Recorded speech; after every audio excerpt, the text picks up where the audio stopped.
اور اس نے ان کے لیے ایک وقت مقرر کیا ہے جس میں کوئی شک نہیں۔ پھر بھی ظالموں نے سوائے کفر کے ہر بات کا انکار کیا۔ سورۃ بنی اسرائیل آیا 99۔ اولم یروا ان اللہ الذی خلق السماوات والارض، اور کیا ان لوگوں نے نہیں دیکھا کہ یقیناً جس اللہ تعالیٰ نے آسمانوں اور زمین کو پیدا کیا ہے، یعنی آسمانوں اور زمین کی تخلیق انسانوں کی پیدائش سے زیادہ مشکل کام ہے۔ لخلق السماوات والارض اکبر من خلق الناس ولکن اکثر الناس لا یعلمون، یقیناً آسمان اور زمین کا پیدا کرنا انسانوں کو پیدا کرنے سے زیادہ بڑا کام ہے، لیکن اکثر لوگ نہیں جانتے۔ سورۃ غافر آیا 57۔ قادر علی ان یخلق مثلہم، وہ اس پر قادر ہے ان جیسوں کو پیدا کرے۔ اللہ تعالیٰ نے فرمایا جس اللہ تعالیٰ نے آسمان اور زمین کو پیدا کیا وہ ان جیسوں کی پیدائش پر قدرت رکھتا ہے۔ اللہ تعالیٰ نے یہ دلیل دی ہے کہ آسمان اور زمین کے مقابلے میں انسان کی تخلیق آسان ہے۔ وَجَعَلَ لَهُمْ أَجَلًا لَا رَيْبَ فِيهِ، اور اس نے ان کے لیے ایک وقت مقرر کیا ہے جس میں کوئی شک نہیں۔ اگر اللہ تعالیٰ چاہے تو اس گھڑی کو اچانک لے آئے اور ہم اسے ایک گنی ہوئی مدت کے لیے ہی مؤخر کر رہے ہیں۔ سورۃ ہود آیا 104۔ وَآبَ الظَّالِمُونَ إِلَّا كَفُورًا، پھر بھی ظالموں نے سوائے کفر کے ہر بات کا انکار کیا، اور اس بات کے باوجود کہ اللہ تعالیٰ نے زندگی بعد موت پر دلائل اور براہین قائم کر دیے۔ وَآبَ الظَّالِمُونَ إِلَّا كَفُورًا، ظلم کرتے اور افتراء کرتے ہوئے لوگ بعث بعد الموت کا انکار اس لیے کرتے ہیں کہ وہ ظالم ہیں، حقیقت کو نہیں مانتے، وہ انکار کر کے ظلم کرتے ہیں۔ انسان ہٹ دھرمی کی وجہ سے دلائل کو نہیں مانتا۔ قُل لَوْ أَنْتُمْ تَمْلِكُونَ خَزَائِنَ رَحْمَتِ رَبِّي إِذًا لَّأَمْسَكْتُمْ خَشْيَةَ الْإِنفَاقِ وَكَانَ الْإِنسَانُ قَتُورًا۔ آپ کہتے ہیں اگر تم میرے رب کی رحمت کے خزانوں کے مالک ہوتے تب خرچ ہو جانے کے ڈر سے تم انہیں ضرور روکے رکھتے، اور انسان بڑا ہی بخیل ہے۔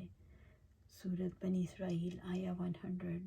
قُل لَوْ أَنْتُمْ تَمْلِكُونَ خَزَائِنَ رَحْمَتِ رَبِّي، آپ کہتے ہیں اگر تم میرے رب کی رحمت کے خزانوں کے مالک ہوتے، یعنی وہ خزانے جو کبھی ختم نہ ہوتے، نہ خالی ہوتے، إِذًا لَّأَمْسَكْتُمْ خَشْيَةَ الْإِنفَاقِ، تب خرچ ہو جانے کے ڈر سے تم انہیں ضرور روکے رکھتے۔ یعنی اگر اللہ تعالیٰ کے خزانے آپ کے قبضے میں آ جائیں تو آپ خرچ ہونے کے ڈر سے انہیں روک لو، حالانکہ وہ ختم نہیں ہو سکتے۔ حقیقت یہ ہے کہ انسان تنگ دل ہے، بخل اور کنجوسی اس کی جبلت میں رکھ دی گئی۔ رب العزت نے فرمایا یا ان کے لیے حکومت میں کوئی حصہ ہے تب وہ لوگوں کو کھجور کی گٹی کے شگاف برابر بھی نہ دیں۔ سورۃ النساء آیا 53۔ آپ صلی اللہ علیہ وسلم نے فرمایا اللہ تعالیٰ کا ہاتھ بھرا ہوا ہے، اسے کوئی خرچ کم نہیں کرتا جو دن رات وہ کرتا رہتا ہے۔ کیا تمہیں معلوم ہے جب سے زمین اور آسمان کو اس نے پیدا کیا ہے کتنا خرچ کر دیا ہے؟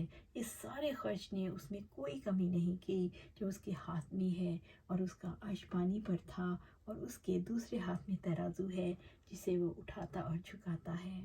وَقَانَ الْإِنسَانُ قَتُورًا، اور انسان بڑا ہی بخیل ہے، یعنی انسان تنگ دل ہے۔ انسان تنگ دل ہے اس لیے خوف زدہ ہوتا ہے، انسان بخیل ہے اس لیے ختم ہو جانے کے خوف سے تنگ دل ہو جاتا ہے۔ انسان کو بخل اور کنجوسی کی وجہ سے اللہ تعالیٰ کی رحمت میں کمی نظر آتی ہے۔ اللہ سبحانہ تعالیٰ سے دعا ہے کہ ہم قرآن و سنت کے مطابق اپنی زندگیاں گزاریں، اپنی زندگیوں میں دین کو قائم کریں، اور یہ کب قائم ہوگا جب ہماری زندگیاں قرآن و سنت کے مطابق گزریں گی، ہم اس کو پڑھیں، پڑھائیں، سمجھائیں اور آگے پھیلائیں۔ اللہ سبحانہ تعالیٰ ہمیں قرآن و سنت پر عمل کرنے کی توفیق دے اور اس پر استقامت عطا فرمائے۔ آمین یا رب العالمین۔